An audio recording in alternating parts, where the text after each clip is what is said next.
Welcome to our tutorial about the conic curve tool. Let's begin by creating a sketch. The conic curve tool is part of the ellipse submenu. In previous versions of SolidWorks, we had the option to create an ellipse, a partial ellipse, and a parabola. Now we've also got the conic curve. Creating a parabola involves 4 steps: selecting a focus, vertex, then a start and end point. This approach makes it difficult to reference existing geometry, so that's where the conic curve tool comes in handy. It can be difficult to snap the end of a parabola to a line, for example, if you need to create tangency. Let me try an example. I'll begin by placing a couple lines.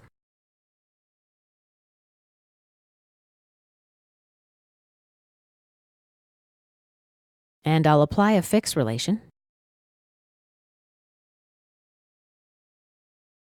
Let's activate the conic curve tool now. We're going to snap to these endpoints. Next, we'll define the focus, and finally the vertex. And as you see, we've incorporated tangency into the sketch. Let's try another example. This time I'll start with a spline. Then a 3-point arc. And let's activate the conic curve tool. I'll snap to the endpoint of the spline and an endpoint of the arc. Then I'll place the focus and lastly the vertex of the curve.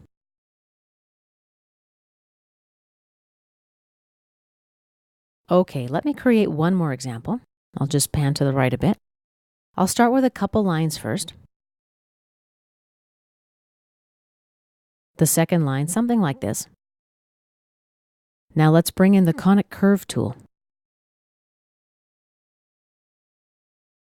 And we'll snap to this endpoint and this endpoint. Now let's say I snap to the intersection of both of these lines. My curve would have tangency to both lines. Let's apply some smart dimensions. Accept the default value. What I've dimensioned here is called the rho value, that's RHO. The rho value is used in math and physics and many other disciplines differently, but essentially here it has to do with the shape of the ellipse. Let's see where this value comes from. Let's create a construction line. Now activate the conic curve tool. Place our first point, the second point. And here is our first curve. Let's create a second curve. And curve number 3. Now let's apply some dimensions. Okay, for the default value there. Let's make this one 0.5. Okay. And the default value is fine here. As you've probably guessed now, the distance between this line and this point is 1. So basically, if the rho value is more than 0.5 but less than 1, we've got a hyperbola. If the rho value is 0.5 equal to 0.5, we have a parabola. And if the rho value is less than 0.5 but greater than 0, we've got an ellipse. Let me bring in a model.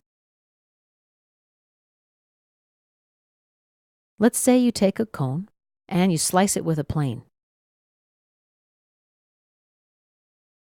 This leaves us with an example of a circle, an ellipse, a parabola, and a hyperbola. And this concludes our tutorial about the conic curve tool.